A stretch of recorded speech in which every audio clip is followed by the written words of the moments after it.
my friends, and welcome to another Rule Speed Through with me, John LaRuffa. And today, we're going to be taking a look at Euphoria, Build a Better Dystopia. Additionally, we're going to use the solo mode from the Ignorance is Bliss expansion, and that expansion is going to allow us to play with 2 solo players. Again, these videos are a very fast read-through of the rules in detail, but quickly, to help you get back to the table. So this is a tough thing to do if you're learning this for the first time, but let's say you are familiar with this game, you just have forgotten. That's the purpose of this video, to get you back to the table quickly. So without further ado, let's get right into it. Okay, so let's go over a component overview to refresh ourselves in what you see here. This is a blend of both the Ignorance is Bliss as well as the base game. So all these components are mixed in, getting you ready to play against the AI, the automas, the black and the white automas, as it were, in this game. The player color is blue. This is set up for a 3-player game. The couple things that are different here, you have these sticker tracks that were put on to start you further down the track, depending on the number of players you have. You also have a different setup card that comes and changes the games ever so slightly to accommodate for the specific situations of the expansion. You have the different types of commodities, which is the bliss, the electricity, the water, and the food. You have the different types of resources, the gold, the brick, the stone. You have the different alliance tracks that have to do with your specific recruits, and those we'll go into in a little bit. You have your specific moral dilemma card. As you remember, it also doubles as a player aid here. You have an automa action reference, the automa deck, which was pre-constructed earlier depending on the difficulty that you wanted to play with regard to the automa. You have their 2 different factions here. They have to be different than the ones that you have. As a reminder in the setup, you've got a new artifact board, which allows you to choose different cards, but you have to pay different amounts of resources. I'm sorry, not resources, but different amounts of commodities if you want to get them instead of drawing blind like beforehand. That's a little bit different in the rules now. You have to draw from here if you want to use that market. And of course, on the boards, you have different markets. The game comes with the expansion markets if you want to use those, as well as expansion recruits if you want to use those, or you flip over to the normal, one or the other. You cannot mix and match both of them. And so that is an overview briefly of what you have going on in the game. It also comes with a little player board here to centralize where you're going to put your materials, your active workers, and to track your own morality track and knowledge track over here instead of having those things up on the top. As you remember, in this game, you basically have 3 different types of actions you can take while playing. The first one is the action you're going to do most often, which is placing your workers. When you place a worker, you can put it on any of these spots that have squares on them. The spots that have the dash lines, you can be ejected from those places. And when you're ejected, you must roll the worker, perform a knowledge check, and put it back into your supply. In these places that are, those are all of the types that you can be ejected from. These are different. The solid lines means that many players can go there. And then you have spots right here that are solid. Also, only one player can go there. You cannot be ejected from these spots here or those spots there. Before we get started on any further, let's take a look at what a knowledge check is. If you remember, when you get workers back, when you either retrieve them by getting kicked off, or you decide to retrieve your workers, you must roll each of them that come off the board. When you roll the 2 active workers that you have, or perhaps 3 or 4, you're going to roll all of these, and you're going to look at the sum of these dice. If the sum of these dice plus your knowledge equals greater than or equals to 16, you must discard your highest worker back to the worker pool. If there's a tie, you still just discard 1 worker, not 2, but it always has to be your highest, and you just eject 1 in that fashion. That's what happens when you fail a worker check. If you don't fail it, if you're below 16, nothing happens, and they stay the way they are. In this game, if you roll doubles, that means that you are allowed, when it's time to deploy the workers, to deploy more than 1 worker, each worker that you have that has a double. For instance, in this case, you'd be able to deploy this one, then this one. When you do that, though, which is different than the base game, you must be able to spend 1 heart for each additional worker that you place out. So if I play this worker out, I take the action, and then I have to have a heart to be able to play a second one on my turn in any spot that's legal in the game. So that's a little bit of a tweak. You have to be able to go down on the hearts. If in any time in the game you decide you want to retrieve your workers, let's say that you don't have any left, they're all on the board, you bring all the workers back that you want to. You don't have to bring them all back, you can leave some on the board, but you bring all of them that you want to back, and you go ahead and you roll those, performing the same knowledge check. So in this case, I have 4, 8, 9, plus 3 is 12, I'm below my 16, I don't have to worry about losing a worker. However, if I had rolled a 6 here, I would have busted at 17, and I would have to discard this 6 back to the pool. The other action you can take on your turn is you can decide to resolve this one way or another, and there's a choice. You get to, if you decide to play the balloons in this case, or 2 of any color, 2 of any artifact, pardon me, you can either take this action over here or this action over here. And then when you're done with it, you flip it over. If you have taken the star, you keep the action, or the star on the card, or you flip it over and draw the recruits and keep 1 per the usual rules of draw 2, keep 1. Let's briefly refresh your situation with recruits. Any recruits that you have face up will count for any of the recruit bonuses on these alliance tracks. So you must have a matching alliance to benefit from these over here. If at some point you cross this, anyone, the AI or you, lands on this spot, and it corresponds to your hidden a lead or your hidden recruit, you can flip that over. So for instance, throughout the game, this is going to be climbing. If this ever gets to this spot right here, I'm able to flip this, and now I will be able to take advantage of all of the bonuses that have to do with any alliance on this track. Additionally, if this particular person here, who corresponds, pardon me, the Euphorian tunnel over here, if that corresponds to this spot right here, I would then flip this over at the same time, gaining all the advantages of anything on this track. As you remember with these advantages, you only gain the extra resources or the ability to get double resources once you're over here, pardon me, if you have a face-up alliance member of that specific faction recruited face-up that you can do, then you can follow these actions, these bonuses, wherever they are on the board. The other thing that you can do when they're face-up, of course, is take advantage of whatever their particular power is throughout the entire game. There are also factionless recruits in the expansion, which I'll let you read and understand on your own. Additionally, there are situations in these factions for the single or the multiplayer game where if you don't have a favorite faction that's face up, you do get some compensation from that. Again, you can read that in the rules on your own. The AI alliance tracks work a little bit different. These are pre-selected from the beginning of the game, and that means that this black faction will always be a part of the Icarite faction, and the white faction over here, the white player, pardon me, will be a part of the Wastelanders, and they will use these to determine where they're going to favor on their tracks and what their favorite placements are going to be throughout the game and how they're going to interact with the board itself. They are not going to get additional ones. It's just going to be these two factions. Now let's go over a couple of different types of actions in this game. The first type of action I'll go over is this one right here, where you're going to do the Free Press of Harsh Reality, or the Arc of Fractured Memories, or the Incinerator of Hysterical Accuracy, or the Wind Saloon. You basically, on those situations, place a die of one of your workers, one of your active workers, that is in your worker pool, on that spot, spend those cards, move the specific faction allegiance track up one space, putting in play any bonuses that might have for you. Regardless of whether it's your faction or not, you must move it. And then you're able to place a star on any of these territories right here that hold a spot. Additionally, once these spots are filled, you cannot take this action to place stars anymore, but you can continue to take this action to move the alliance tracks up. In general, the nomenclature of this game is anything to the left of the box is what you must spend in order to place in the box. And then you get all the rewards below the box itself.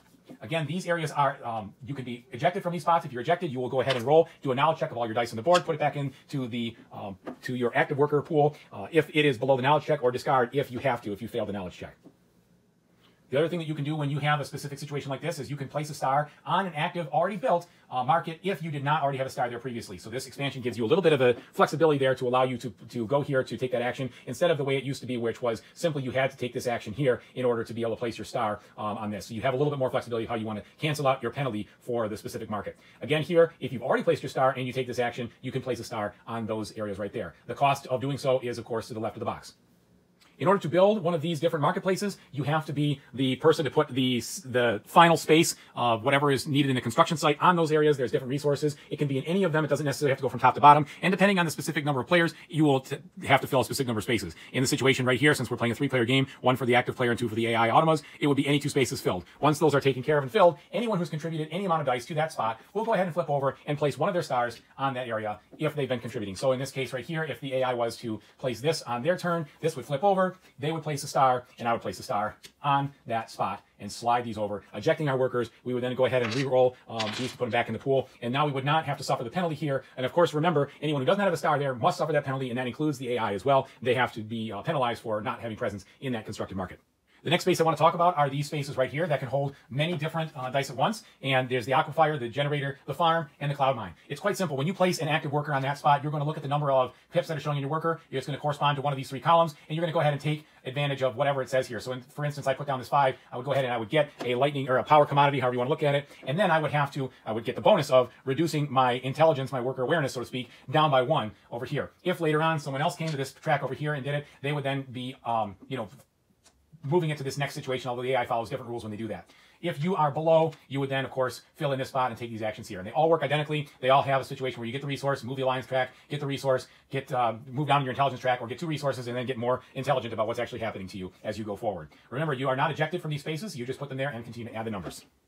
The last couple of slots I want to look at are the ones over here in the actual Icarite area. In this case, it's a way for you to increase the specific Icarite alliance track as well as place stars. If you were to place any of your specific workers on this spot or this spot, it allows you to put stars over here, and that's allows you to, of course, get to winning the game. This area right here allows you to move the Icarite forward. Plus, you get the option to draw 2 new cards, and when you draw them, again, you're going to pay for them on the market in this expansion versus just drawing them from the top. And then finally, over here, you would be able to trade in any 1 commodity, not Bliss, plus Bliss to move and then gain 2 resources from this area down here.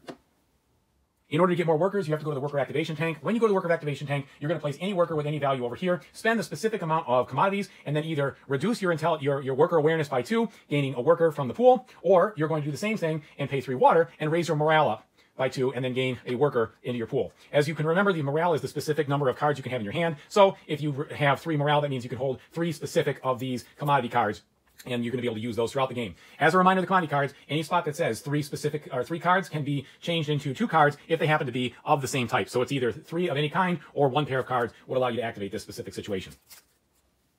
Finally, we take a quick look at the tunnels. As you take this action, you're going to advance 1 on each of these tunnel tracks, 1 at a time as you take the action. You are only allowed to benefit from the bonus of the tunnel after this is unlocked and you are part of the Euphorian tunnel specific faction over here. But any person taking this action will be allowed to trade in 1 lightning commodity to get a gold or a specific card from here. Then they must advance the worker. Once the worker gets to this spot, if anyone has not flipped over any of their hidden Euphoria particular recruits, they flip them over. If they've already been flipped over by this, no further effect happens. Once you get to the end, this unlocks the space, and anyone who has one of these matching recruits is allowed to take this action for the rest of the game. This action is just like any other action where you can get bumped, but it gives you 3 water, and it's a very powerful action to take. Again, you cannot benefit from this unless you have a matching faction, and the same thing can be said for this subterranean tunnel over here for the subterranean faction, or the Wastelander tunnel over here if you have a Wastelander specific recruit. Finally, looking at what these do here, as these move up through various parts of the board, the first thing that's going to happen is this allows anyone who is part of the Icarite faction to get an additional resource at the Cloud Mine when they take the Cloud Mine action. That counts for any specific area over there, and vice versa for the other 3 factions. This specific action will let you, once this gets to this area, will let you get both of these, not an either or. Now it becomes a both action when you take this. Regardless, remember, these bonuses only count, though, if you have a member of this specific alliance flipped up face in front of you. It has to be revealed. Finally, if this gets to this particular spot, we reveal any of those. And once this gets to the end, you're allowed to put any matching stars that you have, any stars matching any of your matching recruits onto these cards. So in this case, I don't have a matching one. I wouldn't be able to do that. But if that happened, one of the solo bots would be able to go ahead and score a star that way. If you happen to have matching ones and this goes up there, and let's say, for instance, I had 2 of these subterraneans, and the subterranean got all the way to the end, I would be able to put 2 stars, 1 on each card for that particular move. If later on in the game I acquire one of these that matches through doing, for instance, the draw 2 recruits, keep 1, I would immediately take all the benefits and bonuses associated with that particular faction,